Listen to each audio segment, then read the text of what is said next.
18 पर। कई अहम महत्वपूर्ण मुद्दे हैं रितेश्वर महाराज जी, जिनसे आपके ऊपर आपके साथ चर्चा करना बहुत ज़रूरी है, चाहे वो श्राद्ध को लेकर हो, चाहे वो अभी हाल ही में आज सुप्रीम कोर्ट की तरफ से वक्फ कानून पर आए हुए फैसले को लेकर हो, या फिर आप अभी भारत पाकिस्तान के बॉर्डर एरिया से जहाँ पर जाना बहुत मुश्किल है, लेकिन आप वहाँ गए, वहाँ आपको बहुत प्यार मिला, आपने वहाँ से लोगों से उनके दुख दर्द को बांटा, उस पर चर्चा करना हो, या फिर नवरात्र के ऊपर चर्चा करना हो, कई महत्वपूर्ण बिंदुओं पर आपसे चर्चा करेंगे। लेकिन सबसे पहले रितेश्वर महाराज जी आपसे जानना चाहेंगे, जो आज सुप्रीम कोर्ट की तरफ से वक्फ कानून के ऊपर फैसला आया है, इस पर आप क्या कहेंगे? क्योंकि ये एक ऐसा मुद्दा है जो भारत में हिंदू मुसलमान दोनों ही संस्कृति के साथ जुड़ता हुआ है, खासतौर पर मुसलमान संस्कृति, जिनकी वक्फ जमीनों के ऊपर मुस्लिमों का कहना यह है कि हमारे यहाँ पर जमीनों के ऊपर कब्जा करने की कोशिश है, लेकिन केंद्र सरकार कहती है कि यहाँ पर पारदर्शिता लाने की और सबको एक साथ लेकर आगे बढ़ने की केंद्र सरकार की कोशिश है। तो इस पर आप क्या अपनी राय रखते हैं? देखिए, फैसला अभी अभी आया है। केंद्र सरकार ने बरसों से चली आ रही वक्फ बोर्ड के ऊपर में कुछ प्रावधान लाए थे जिससे भारत की ज़मीनों का दुरुपयोग न हो सके। मुसलमान इस देश के अभिन्न हिस्से हैं और सुप्रीम कोर्ट के फैसले की अभी मीमांसा होनी ज़रूरी है। अभी तत्काल ही आया है, उस पर लोग अपनी अपनी राय रखेंगे, पढ़ेंगे। मैं भी उसको तफसील से पढ़ूंगा अच्छे से, पर इतना ज़रूर कहूँगा कि प्रथम दृष्टया ये देखने में ठीक लग रहा है कि सरकार के पूरे प्रावधान को कोर्ट ने खारिज नहीं किया है। उन्होंने जो कुछ अमेंडमेंट्स दिए थे उस अमेंडमेंट्स को उन्होंने स्वीकार किया है, परंतु जो मुस्लिम पक्ष की मांग थी, उस संस्कृति की मांग थी, उसके ऊपर भी सुप्रीम कोर्ट ने ध्यान देते हुए कि भाई जैसे मुस्लिम ही उनका CEO होना चाहिए, 3 से ज़्यादा गैर मुस्लिम नहीं होने चाहिए, ये सब जो प्रावधान है, मुझे लगता है एक अच्छा फैसला मैं देख रहा हूँ, जहाँ दोनों पक्षों को, सरकार को भी और भारत की जनता को भी संतुष्ट करने का प्रयास किया गया है। और केवल संतुष्ट का प्रयास नहीं किया गया है, प्रयास ये है कि जिन चीज़ों का दुरुपयोग हो रहा हो गलत कानूनों के कारण या ढीले कानूनों के कारण, सरकार ने एक प्रयत्न किया था कि कठोर कानून बना करके वास्तव में वक्फ बोर्ड का जो लाभ है वो गरीबों को मिले, वो उनके ही संस्कृति के गरीब लोगों को मिले। कहीं ना कहीं वो ढीले कानून थे जिसके कारण उसका लाभ उन लोगों को नहीं मिल रहा था। सरकार ने उसके लिए प्रयास किया था और मुझे लगता है ये फैसला अभी और पढ़ना होगा, अच्छे से देखना होगा, पर पहली बार देखने में लगता है कि एक ठीक फैसला सुप्रीम कोर्ट ने दिया है। रितेश्वर महाराज जी, आप अभी एक ऐसी जगह से होकर आए हैं, मैं पढ़ रही थी, जहां भारत पाकिस्तान के उस बॉर्डर एरिया से आए हैं जहां पर हिंदू मुस्लिम दोनों ही धर्म के लोग थे, और उन्होंने आपका दिल खोल के स्वागत किया, क्योंकि इस साल बाढ़ ने जिस तरह से तबाही पंजाब में मचाई है, कई सालों का रिकॉर्ड टूटा है। आप वहां गए, आपका कैसा अनुभव रहा? देखिए, मैं पंजाब की अंतिम सीमा तक गया और पंजाब की अंतिम सीमा पर जाकर के, जैसे ग्राउंड जीरो पर आप सब लोग कभी जाते हैं, वैसे ग्राउंड जीरो पर जाकर रात्रि 10 बजे पूरा फ्लड से अभी भी वो डूबा हुआ जगह था। लोगों के घर बर्बाद हो गए हैं, फसल बर्बाद हो गए हैं, और वहाँ पर सिख, हिंदू और मुस्लिम सभी लोग थे। तो मुझे मना भी किया जा रहा था कि ऐसे रात्रि में नहीं जाना चाहिए, पर मैं गया, और जाने के बाद जब हमारी वार्ता हुई, वहाँ की माताओं ने, सिखों ने, सभी लोगों ने अपना दुख दर्द सुनाया। हम जो कुछ यहाँ से लेकर गए थे अपनी तरफ से, हमने सिख फोरम को उसको सौंपा, क्योंकि हम रोटियां बांटते हुए नजर नहीं आना चाहते। इस दुख के भरे समय में, इस कठिन समय में सिख और पंजाबी लोग ऐसे होते हैं जो बड़े हिम्मती होते हैं। वो गुरु गोविंद सिंह की संतान हैं, तो वो तो पूरे भारत को ही अनाज खिलाते हैं। उनको बहुत कुछ देने की भी ज़रूरत नहीं है, उनके साथ खड़े होने की ज़रूरत है। और मैं ये संदेश लेकर के उनके पास गया था और उन्होंने बहुत स्वीकार किया, अंगीकार किया और कहा कि पहली बार ऐसे कोई यहाँ पर आ रहा है। क्योंकि देखिए, हम कथाएं करने जाते हैं धर्मगुरु लोग, पर कथा करके वापस आ जाते हैं। आज समय कथा करने का नहीं था, आज उनके साथ खड़ा होने का समय था, और मैं वहाँ खड़ा था। मुझे लगता है कि जो थोड़ी बहुत गलत फहमियाँ हम लोगों के बीच में आ रही थी, एक बहुत बड़ा सेतु का ये काम करेगा। क्योंकि पूरे पंजाब को हमने ये कहा कि आप हमारे बड़े भाई हैं। जब हमारे ऊपर अत्याचार हो रहे थे मुगल कालीन शासन में, तब वही लोग, हमारे ही बड़े भाई, पंच ककार लेकर के और बाहर निकले थे हमारी रक्षा के लिए। आज उनके ऊपर संकट आया था, तो एक छोटे भाई के रूप में उस पंजाब में जाकर के उन सिख भाइयों के साथ, पंजाबियों के साथ खड़ा होकर के मैंने एक संदेश देने का प्रयास किया है और गले लगाने का प्रयास किया है। मुझसे ज़्यादा उन्होंने मुझे गले लगाया है। मुझे विश्वास है कि यह बाढ़ के राहत के कार्य अभी महीनों तक चलेंगे, क्योंकि अब बीमारी आएगी जैसे ही ये काम खत्म होगा। अब ज़्यादा राहत कार्य की ज़रूरत है और अब ज़्यादा संवेदनशील होकर के मानवीय तरीके से उस पूरे पंजाब, हिमाचल, उत्तराखंड जहां जहां बाढ़ आए हैं वहां देखने की जरूरत है। मैं बॉर्डर पर इसलिए गया था कि मैं बॉर्डर पर एक संदेश भी देना चाहता था कि बॉर्डर के लोग आज भी पूरी तरह भारत के साथ हैं और भारत के कंधे से कंधा मिलाकर के चल रहे हैं। राष्ट्रीयता के प्रति उनकी एकांत निष्ठा है और पूरा भारत भी अपने देश के उस हिस्से के साथ खड़ा है, अपने सिख भाइयों और पंजाबियों के साथ खड़ा है। महाराज जी, जैसा कि आपने बोला कि आपको बहुत अथाह प्रेम मिला वहाँ पर लोगों का, आपने बहुत ही आभार व्यक्त किया उनके प्रेम के लिए, लेकिन ये भी सत्य है कि आपके मुद्दों पर कई साधु संत आपसे उलझ जाते हैं। आजकल के कई मुद्दे ऐसे हैं जिनके ऊपर आप देखेंगे कि कई सारे ऐसे नौसिखिए जो खुद को कथावाचक बताते हैं, वो आपके बयानों के ऊपर आपको उलझाते हुए नजर आते हैं। इसके पीछे की आप क्या वजह मानते हैं? क्या हिंदू धर्म का प्रचार करना इतना आसान और इतना सस्ता हो गया है कि हर दूसरा व्यक्ति खुद को धर्मगुरु और कथावाचक कहलाना चाहता है? महाराज जी देखिए, मैं तो पहली बात ये कहूँगा कि हमारे धर्मशास्त्र में धर्मगुरु का कोई शब्द है ही नहीं। न बाबा है, न धर्मगुरु है। पता नहीं ये दो शब्द कहाँ से आए हैं। बाबा का भी कोई जिक्र नहीं है और धर्मगुरु का। हमारे यहाँ होते हैं ऋषि, महर्षि, गुरु, सदगुरु, साधु, संत, मुनि, आचार्य, ऋत्विक, होता, अधर्यु, ऐसे सैकड़ों पद हैं जो हमारे धर्मशास्त्रों में वर्णित हैं। पर धर्मगुरु कुछ, धर्म स्वयं गुरु है। धर्मगुरु बनने की बात जहां तक है, आप बताइए, हम कोई प्रोफेशन थोड़ी चुन रहे हैं। धर्म का अर्थ है जो मानवता सिखाए। धर्म का अर्थ है जो मनुष्य को 70 से 80 साल जो इस कलिकाल में हमें जीना है, हम आनंदित होकर के जिए, मनुष्यता की रक्षा करें, एक दूसरे की सहायता करें और अपने राष्ट्र की रक्षा करें। पर आप हमारे वृंदावन में आइए, 3 महीने की मैं ट्रेनिंग देता हूं। 3 महीने की ट्रेनिंग लेकर के एक म्यूजिक टीम आप भी रखिए और चारों तरफ देश में कथा कहते हुए आप घूमिए। पर क्या आप धर्म के मर्म को समझ जाएंगे? मेरे गुरु सदा कहा करते कि मर्म न जाने धर्म बखाने। मर्म हम जानते नहीं, धर्म का व्याख्यान देने चले। और यही लोग जब समाज में आते हैं तो ये उल्टे पुल्टे चीज कहते हैं। देखिए, शास्त्रों में कोड लिखे हुए हैं। आपने कभी सुना होगा, कोई फिल्म भी देखा होगा तो आपने देखा होगा कि जब सेना के लोग आपस में बात करते हैं, बोला hello, alpha alpha, beta beta, gamma gamma, वो ऐसी बातें करते हैं। वो कोड बनाए हुए होते हैं। हमारे धर्मशास्त्र कोड में है, ये सबके समझ में आने वाले नहीं हैं। तो उतनी प्रज्ञा, उतना ज्ञान, उतना रिसर्च आपके पास हो, तब तो आप देश को ज्ञान देने के लिए आइए। अधजल गगरी छलकत जाए। हम स्वयं केवल पैसे के लिए, नेम एंड फेम के लिए अगर कथाएं करेंगे, हम लोगों को भ्रमित करेंगे, तो मैं उनके विरुद्ध हूं। चाहे वो मुझसे उलझ जाएं, चाहे वो मेरे विरुद्ध रहें, लेकिन भारत या पूरी दुनिया के लोगों को धर्म के मूल अर्थ को जानने का अधिकार उनके पास है। और ये काम कोई श्रेष्ठ आचार्य, ये काम कोई साधु, संत, मुनि, ऋषि किसे कहते थे? जो पुराने रिसर्चर हुआ करते थे, रिसर्च करते वैज्ञानिक थे, उनको ऋषि कहा करते थे। आज विज्ञान और धर्म के बीच में बंटवारा कर दिया गया है, जबकि विज्ञान और धर्म दोनों एक ही हैं। पहले भी रिसर्च हुआ करते थे, आज भी रिसर्च हो रहे हैं। आज केवल एक्सटर्नल अफेयर्स पर रिसर्च हो रहा है। जेस्चर से लाइट जल रहे हैं, रोबोट बना रहे हैं।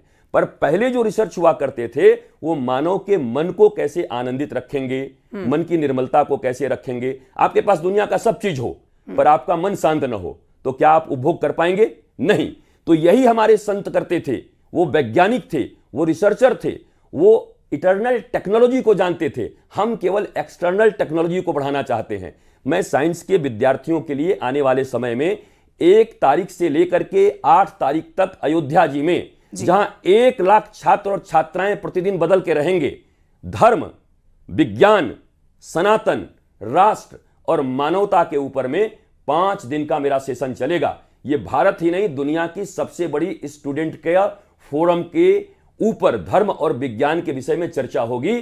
वहां पर से देश की दशा और दिशा बदलेगी, मुझे पक्का विश्वास है। और मैं चाहता हूं कि संत वही बने, संत उन्हीं को कहा जाए। और मीडिया से भी अनुरोध करूंगा कि हम लाल पीले कपड़े पहन के अगर आ जाएं तो हमारा टेस्ट भी करना चाहिए कि आपका धर्म के विषय में क्या ज्ञान है, मीडिया के विषय में आपका क्या ज्ञान है। आप अपने आप को वैज्ञानिक कहते हो, विज्ञान के विषय में आपका क्या ज्ञान है? आप अपने को राजनीतिक कहते हो, पॉलिटिक्स के समझ में आपका क्या ज्ञान है?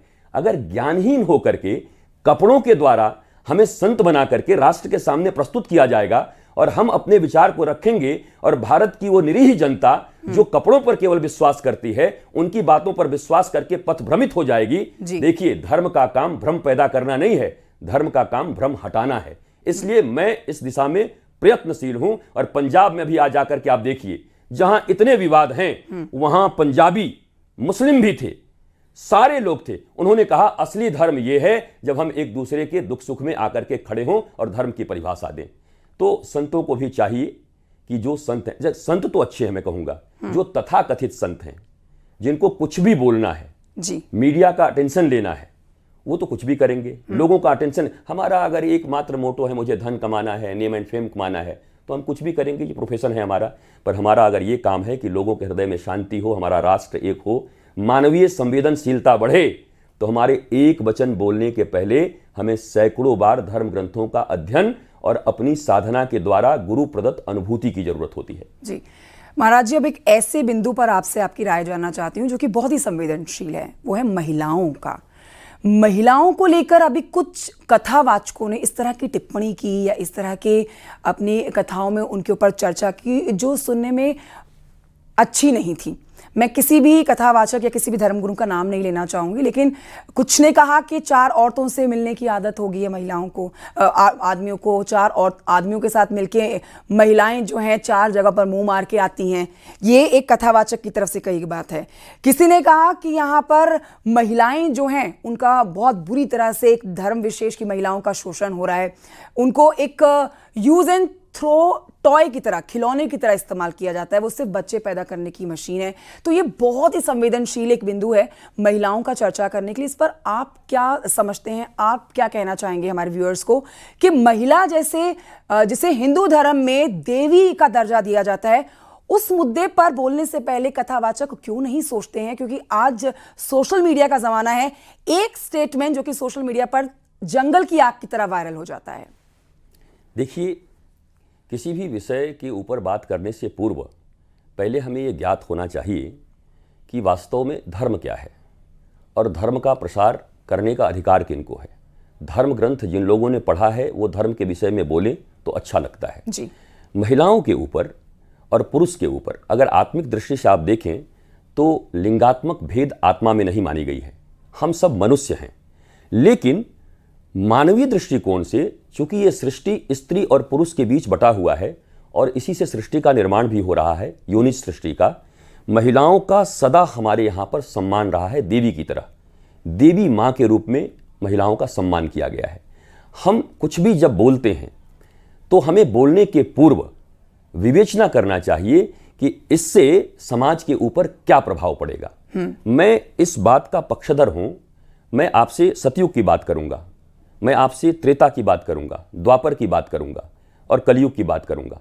कौन सा ऐसा युग रहा है, अगर आप धर्मशास्त्र पढ़ते हो और आप कथाएं सुनते हो और अपने मर्म को जानते हो, कौन सा ऐसा युग रहा है? एक युग तो ऐसा रहा जब हमारे दत्तात्रेय भगवान जो सबसे बड़े ऋषि हैं जी, उन्होंने एक, जिन्हें आप वेश्या शब्द से प्रयोग करते हैं, वारंगना कहते हैं जिनको, उनके पास पिंगला नाम की एक वेश्या के पास गुरु ज्ञान लेने गए थे। ये बात सुनना चाहिए धर्म, सभी धर्म के और भारत के लोगों को, धर्म के मानने वाले लोगों को।